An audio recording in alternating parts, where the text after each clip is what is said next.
but just wanted to check in this morning on daily FX movement expectations.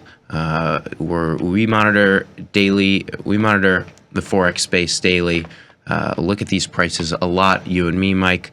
But for people that aren't looking at it a ton, I think the couple of numbers we've put together today can kind of contextualize, give some good expectations for checking in perhaps periodically to FX markets and what to expect over a daily time horizon in terms of price movement. First, just want to cover real fast what volatility is in forex trading.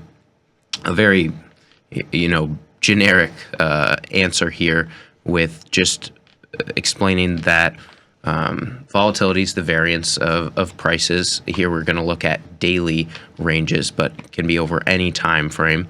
And all high volatility means is that you have the opportunity or a baked-in expectation of wider distribution of prices. So that can mean more opportunities for trade entry, more prices for trade exit, larger ranges if you're scalping intraday or over whatever time horizon.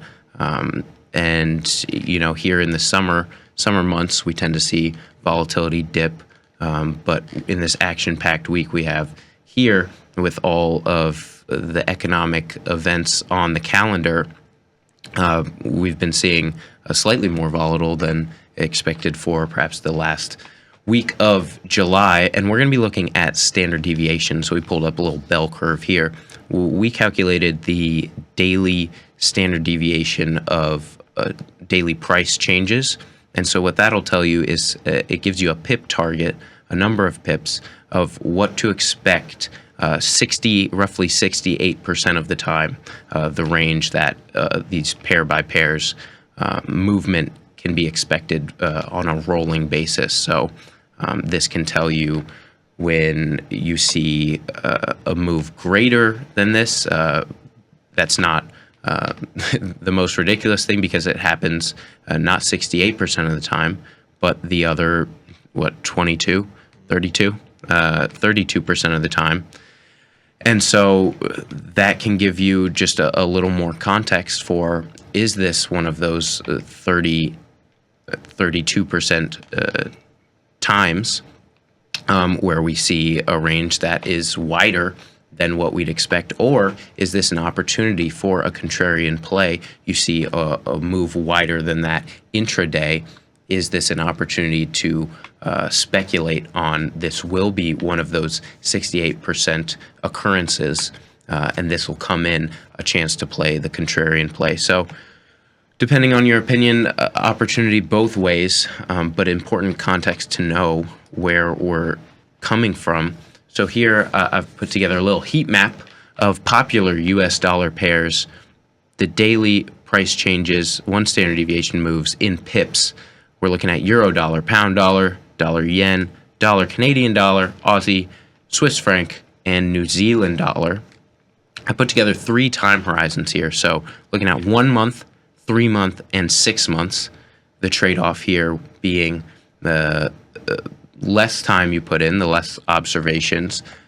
So the less robust this statistic is possibly, but also the more sensitive it is to the current environment. So maybe you're thinking 1 month, we are still in a summer month, maybe that plays into volatility, or you look more to the 6 months where you're saying, okay, we need more data in here, looking over a 6-month time horizon, this is what I can expect. And 3 months, perhaps a little Goldilocks action there, right there in the middle, not too sensitive, not too outdated. What are your thoughts here looking at this heat map, Mike? USD JPY, that's not a really unsurprising thing just from watching the price all the time with how much news that has happened. Mm-hmm. The carry trade unwind last year in August, just seeing the massive volatility in USD JPY every day. So that's not surprising.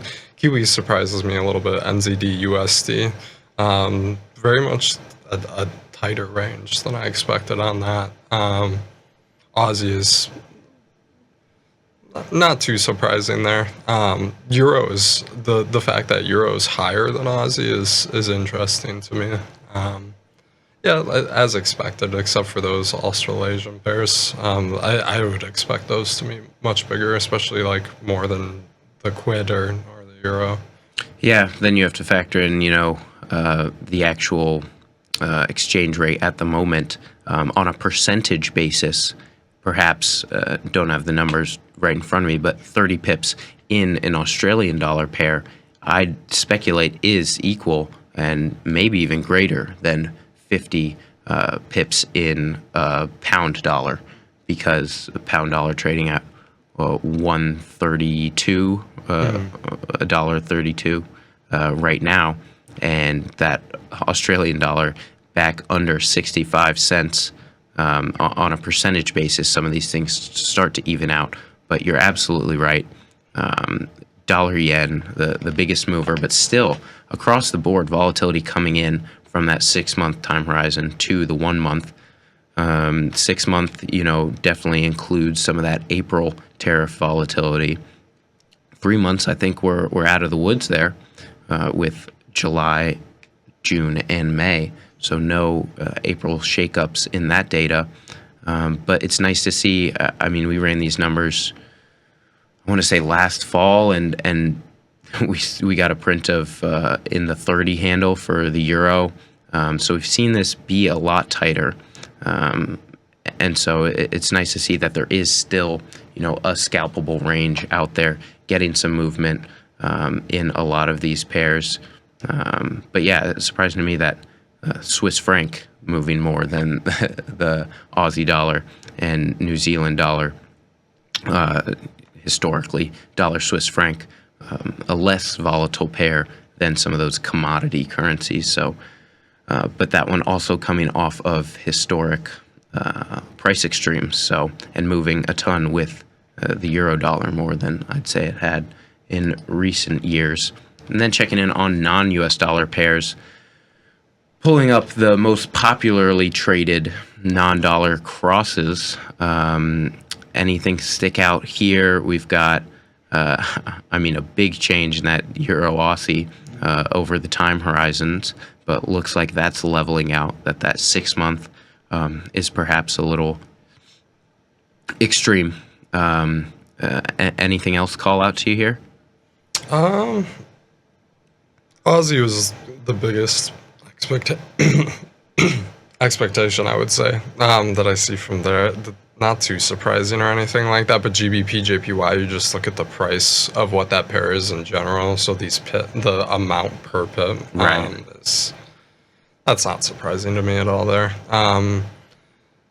Would say it's really interesting. I would expect Aussie JPY to be higher than Euro Aussie or something like that, or at least closer to it. But the Euro Aussie is pretty surprising.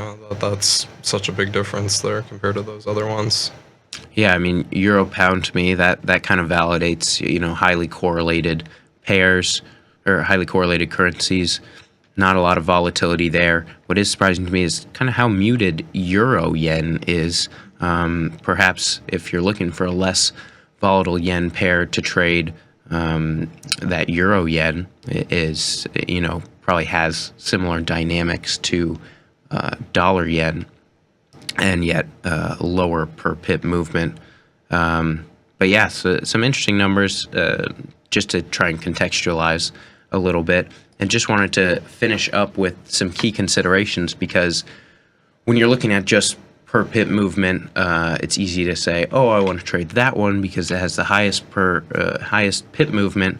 But a lot of other variables that have to be accounted for when actually trading these pairs, such as the margin requirement, price action, the actual exchange rate into US dollars, because as US traders, all of this will shake out to US dollars. And so a lot of variables there, but a short little example here using the 3-month daily standard deviations. Looking at if you had $5,000 of margin available, you were trading Aussie dollar and dollar yen, two different pairs on the standard deviation spectrum. yen being one of the largest, Aussie being one of the lowest. But when you look at the margin requirement, Australian dollar only commanding 3% of buying power versus that 5% in the yen. That means that your maximum trade size can be almost 2.6 lots of Australian dollar as opposed to just one lot of dollar yen with $5,000. Your dollar per pip movement is a lot bigger with the Australian dollar pair.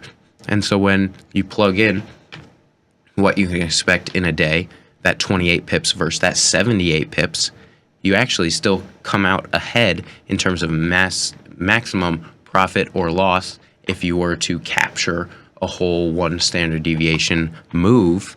And so just a lot of things to consider when you're looking for which market to trade